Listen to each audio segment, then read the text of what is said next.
হচ্ছে এটি একটি অসাধারণ উদ্যোগ দেশের বাইরে। দেশে যখন আমরা স্মৃতিসৌধে ফুল দিতে পারি না, জয় বাংলা বলতে পারি না, জয় বঙ্গবন্ধু বলতে পারি না, বঙ্গবন্ধুর ভাষণ বাজাতে পারি না, আজকেও জয় বাংলা বলার কারণে গ্রেফতার হয়েছে। আজকে বঙ্গবন্ধুর ভাষণ দেওয়ার কারণে গৌর নদীতে মাফ চাইতে হয়েছে।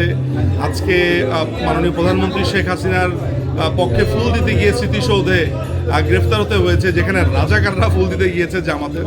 ফলে এক অদ্ভুত উটের পিঠে চলেছে বাংলাদেশ। এরকম একটা অবস্থাতে যখন দেখি যে ইউকেতে এরকম একটা প্রোগ্রাম হচ্ছে, এটা একটা অসাধারণ প্রোগ্রাম এবং যেই পরিমাণ আয়োজন এখানে আছে, মানুষজন এসছে, আমি অত্যন্ত আনন্দিত, পুলকিত। আজকে প্রথমেই আমি মহান স্বাধীনতা দিবসের শুভেচ্ছা জানাই সারা বাংলাদেশের মানুষকে এবং আমি বিনম্র শ্রদ্ধায় স্মরণ করি 30 লক্ষ শহীদ, 4 লক্ষ নির্যাতিত মা বোনরা যারা আছেন এবং যারা সেই সময় শরণার্থী হয়ে তাদেরকে দেশের বাইরে যেতে হয়েছে, যারা মুক্তিযোদ্ধা, দেশ স্বাধীন যারা করেছেন, সবাইকে আমি বিনম্র শ্রদ্ধার সাথে স্মরণ করি এবং সবার আগে আমি স্মরণ করব বাংলাদেশ জাতির জনক বঙ্গবন্ধু শেখ মুজিবুর রহমান এবং আমাদের জাতীয় চার নেতা সহ যারা নেতৃবৃন্দ রয়েছে তাদেরকে বিনম্র শ্রদ্ধায় আমি স্মরণ করছি।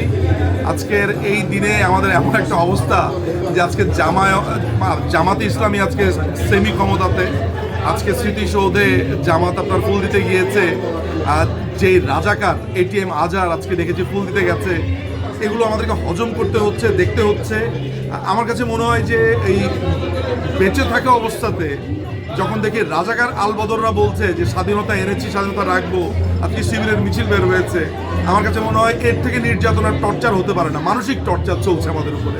তো এই দিন বেশি দিন থাকবে না, এই দিন না আরও দিন আছে, সেই দিনে আমরা দেখে নেব যা দেখার। অনেক ধন্যবাদ।